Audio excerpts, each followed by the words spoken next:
पिछली क्लास में हमने पढ़ा था, पिछले वीडियो में हमने पढ़ा था आर्टिकल 19 और 20 के बारे में। हम पढ़ रहे थे स्वतंत्रता का अधिकार। उसके पहले वाले वीडियो में, फर्स्ट वीडियो में हमने पढ़ा था समानता के अधिकार के बारे में। दूसरी वीडियो में हमने पढ़ा स्वतंत्रता के अधिकार के बारे में, जिसमें आर्टिकल 19 और 20 पढ़ा था। अब हम पढ़ रहे हैं आर्टिकल 21, जिसमें हम पढ़ेंगे प्राण और दैहिक स्वतंत्रता के बारे में। ये भी स्वतंत्रता के अधिकार के अंतर्गत आता है। अब बात करते हैं हम आर्टिकल 21 की। आर्टिकल 21 प्राण एवं दैहिक स्वतंत्रता के बारे में है। ये कहता है, आर्टिकल 21 कहता है कि किसी भी व्यक्ति को जीवन एवं वैयक्तिक स्वतंत्रता से वंचित नहीं किया जा सकता,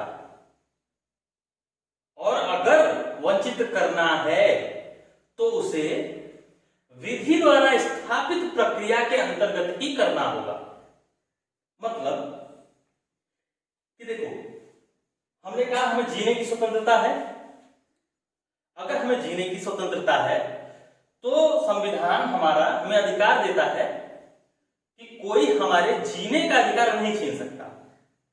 जैसे मैं या किसी और व्यक्ति है, कोई और व्यक्ति है, तुम हो और कोई भी हो, तो हम एक दूसरे का जीने का अधिकार नहीं छीन सकते किसी से ना। मतलब मैं तुम्हें नहीं मार के ऊपर भेज दूं, है तो ऐसा नहीं कर सकते। तो कहा संविधान ने कि ऐसा कोई भी नहीं कर सकता, ऐसा शासन भी नहीं कर सकता, ऐसा गवर्नमेंट भी नहीं कर सकती, बशर्ते कि अगर उसे ऐसा करना है तो उसे यथोचित विधि द्वारा स्थापित प्रक्रिया को फॉलो करना होगा। मतलब कि अगर कोई अपराध करता है, जैसे कोई अपराध करता है, किसी ने मर्डर कर दिया, तो किसी ने दैहिक स्वतंत्रता किसी और की छीन ली, इसका मतलब हुआ। तो ऐसा नहीं है कि बस हमने देखा कि हाँ उसने उसे मारा है तो अब चलो उसको भी लटका दो फांसी पे, खून का बदला खून। तो ऐसे नहीं, उन्होंने कहा कि नहीं, ऐसा नहीं है, ऐसे नहीं कर सकते। उसके लिए हमें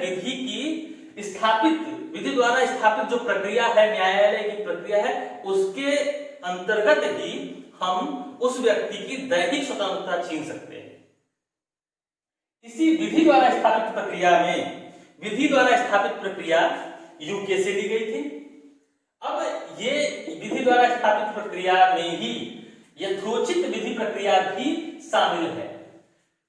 ये यथोचित विधि प्रक्रिया, पिछली बार मैंने बताया था कि जैसे कोई बच्चा है, कोई वयस्क है, कोई महिला है, तो क्या इन सबके लिए कानून एक बराबर होना चाहिए?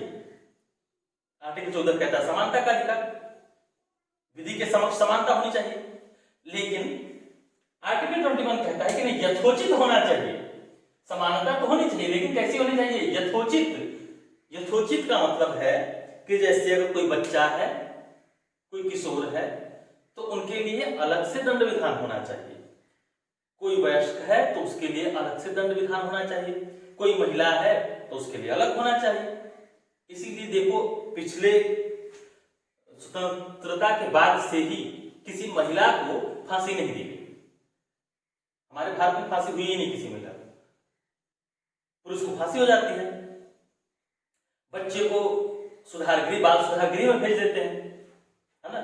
नहीं तो सबके लिए समान होती अगर, तो एक बच्चा भी अगर कोई क्राइम करता है तो उसे भी जेल भेज देते, और एक आदमी क्राइम करता तो उसे भी जेल भेज देते। पर ऐसा नहीं है। उन्होंने तो संविधान हमें ये अधिकार देता है कि हमारी दैहिक स्वतंत्रता विधि द्वारा स्थापित प्रक्रिया के अंतर्गत ही छीनी जा सकती है।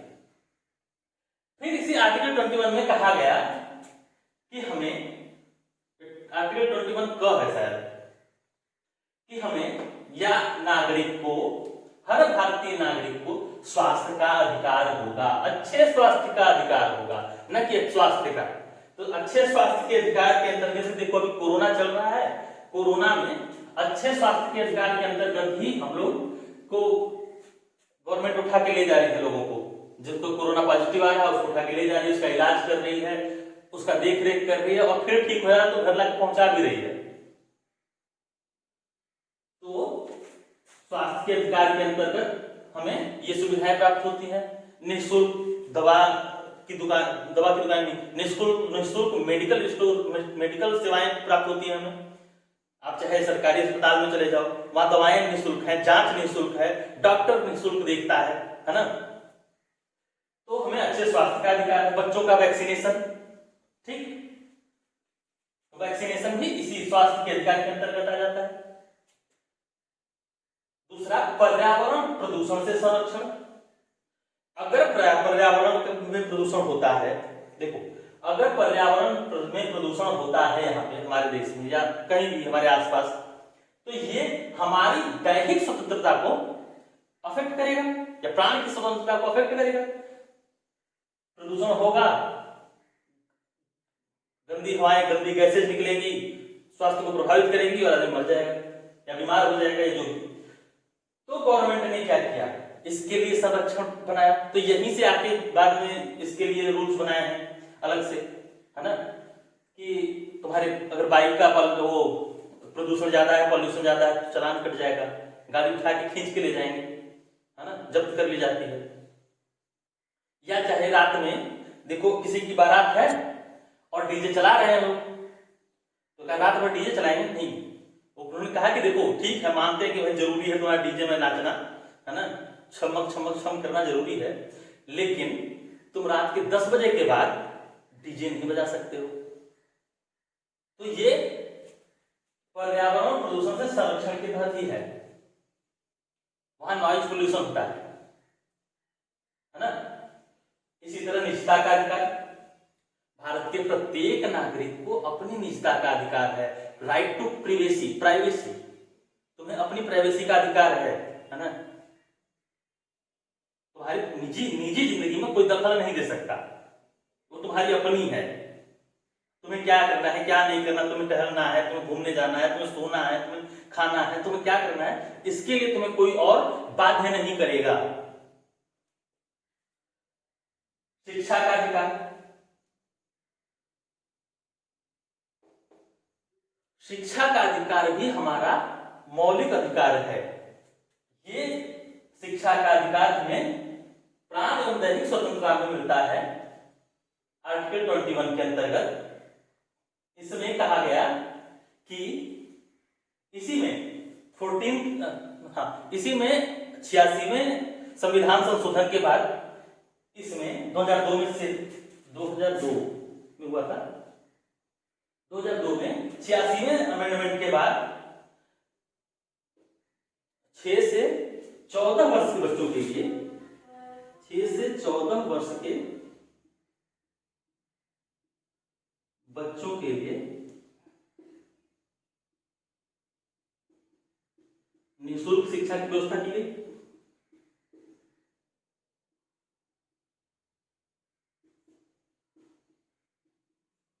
अब देखो, निःशुल्क शिक्षा का अधिकार दे ही रहा है गवर्नमेंट, है ना, साथ में भोजन का अधिकार भी देता है।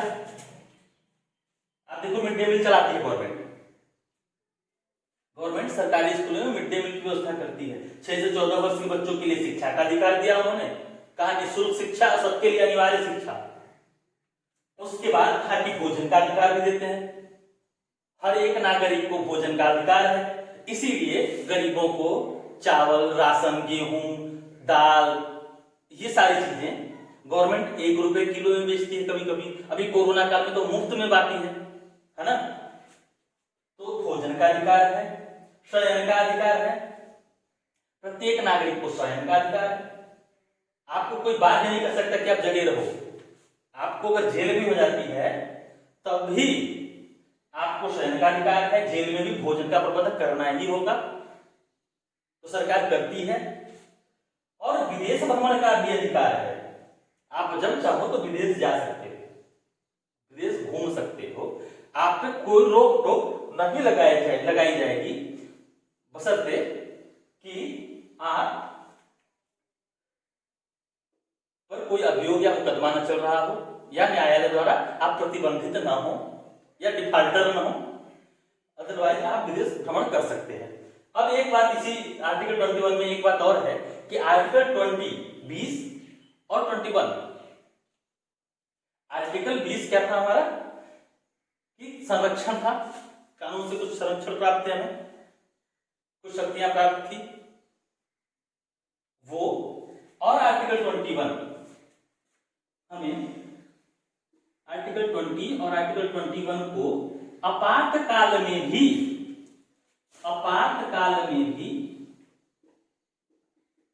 निलंबित नहीं किया जा सकता, आपातकाल में भी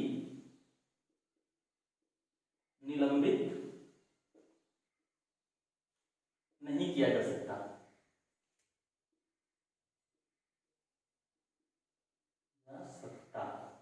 अब देखो यही ये बात कह रहे हैं कि ये प्राण और दैहिक स्वतंत्रता को आपातकाल में भी निलंबित नहीं किया जा सकता। मतलब अगर आपातकाल भी लागू है तब भी हम किसी को मार नहीं सकते जान से, ठीक है, या इन चीजों पे रोक नहीं लगा सकते उसकी। लेकिन आर्टिकल 19 को हम आपातकाल में रोक सकते हैं, निलंबित किया जा सकता है युद्ध के समय, है ना। तो हमने पढ़ा है पिछली बार।